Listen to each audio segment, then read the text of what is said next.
নমস্কার, কেমন আছেন সবাই? বিট্টুর দিনযাপনের আরও একটি নতুন ব্লগে আপনাদের সকলকে স্বাগত জানাই। তো আজ হলো সরস্বতী পুজোর পরের দিন সকালবেলা। তো আজ আমাদের বাড়িতে সরস্বতী পুজো, দধিকর্মা পুজো রয়েছে। ঠাকুরমশাই আসবেন একটু বাদে। তো এখন আমি স্নান করে ঠাকুর ঘরে চলে এসেছি। আগে ঘরের ঠাকুরের পুজোটা দিয়ে নেব, তারপর পুজোর জোগাড়টা করব। আজকে দধিকর্মা পুজোর জোগাড় রয়েছে। তো আমার সকালের পুজো হয়ে গেছে। এখন প্রায় 9:30 10টা মতন বাজে। আমি এদিক পুজো সেরে এবার যাব নিচে। তো আমার ওদিকের পুজো হয়ে গেছে, এখন চলে এসেছি নিচের ঘরে। এখানে তো আগের দিন দেখেইছেন, এখানে আমাদের পুজো হয়েছে। তো এবার যাই, দধিকর্মা পুজোর সব জোগাড়টা করে নিই। তো আজকে বিশেষ কিছু নয়, আজকে শুধু দধিকর্মা, ফল আর মিষ্টি, এইটুকুই। আজকে আর নৈবেদ্য হবে না আলাদা করে। তো এইটুখানি আমার জোগাড় করা হয়ে গেছে। আর বড়দি ওদিকে ফলটা কাটছে, ফল কেটে জোগাড় করবে। এদিকের মোটামুটি গোছানো হয়ে গেছে। এখন ঠাকুরের পুষ্পপত্রটা গোছানো বাকি। তো এই দিক গোছানো যখন হয়ে গেছে, এবার আমি যাব, গিয়ে পুষ্পপত্রটা সাজিয়ে নেব। তো এখন পুষ্পপত্রটা সাজিয়ে নিচ্ছি। তো এই পুষ্পপত্র সাজাতে সাজাতেই ভাবছিলাম যে আগের সপ্তাহেও এই সময় প্রতীক্ষা, যে আগামী সপ্তাহে এই দিনে পুজো, কত জোগাড়, কত কিছু। দেখতে দেখতে পুজোও হয়ে গেল। আজকে বিসর্জনের দধিকর্মা পুজো। তাই ভাবছিলাম যে যে কোনো জিনিসের এই আশা প্রতীক্ষাটাই ভালো। এসে গেলেই তো চলে যাওয়া। কীভাবে দুটো দিন কেটে গেল পুজো নিয়ে। তো আজকে পুজোর শেষ দিন, আবার একটা বছরের প্রতীক্ষা। তো আমার এদিকে গোছানো হয়েই গেছে। এখন প্রায় 11:30 মতন বাজে। ঠাকুরমশাই এখনও আসেননি, উনি এক জায়গায় পুজোতে আটকে গেছেন। ফোন করেছিলাম, উনি আসছেন, একটু বাদেই এসে পৌঁছাবেন। তো আমারও এদিকে মোটামুটি জোগাড় তো সব হয়েই গেছে। এবার শুধু ঠাকুরমশাই আসলে পুজোটুকু করবেন।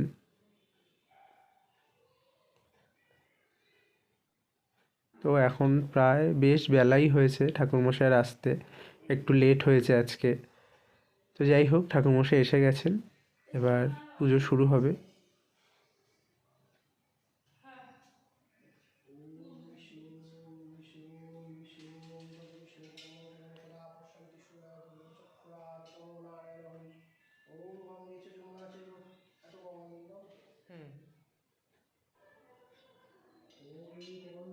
এখন ঠাকুরমশাই পুজো করছেন।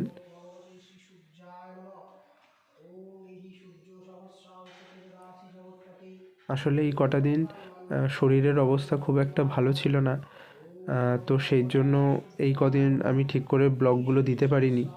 সব রেডি করা ছিল, কিন্তু আমি এডিট করার সময় করে উঠতে পারছিলাম না, শরীর খুব একটা ভালো ছিল না বলে।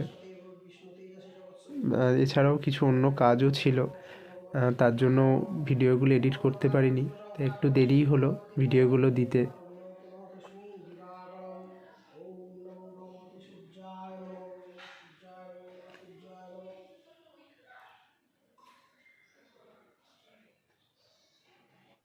তো এখন প্রায় পুজো শেষের দিকে।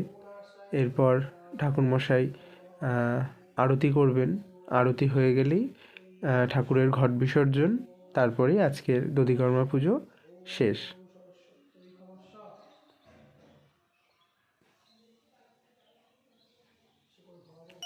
তো এবার ঠাকুরের আরতি দর্শন করুন আপনারা সকলে।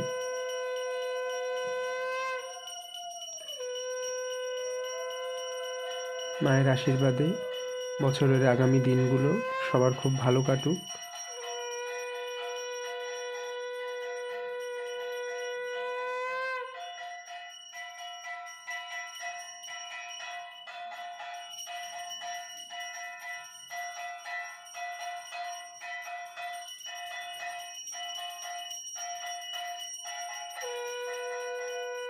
এই দুটো দিন মায়ের পুজোর কাজের ব্যস্ততা সব নিয়ে কি সুন্দর কেটে গেছিল। মানে কিভাবে যে দুটো দিন কেটে গেল বুঝতেই পারলাম না।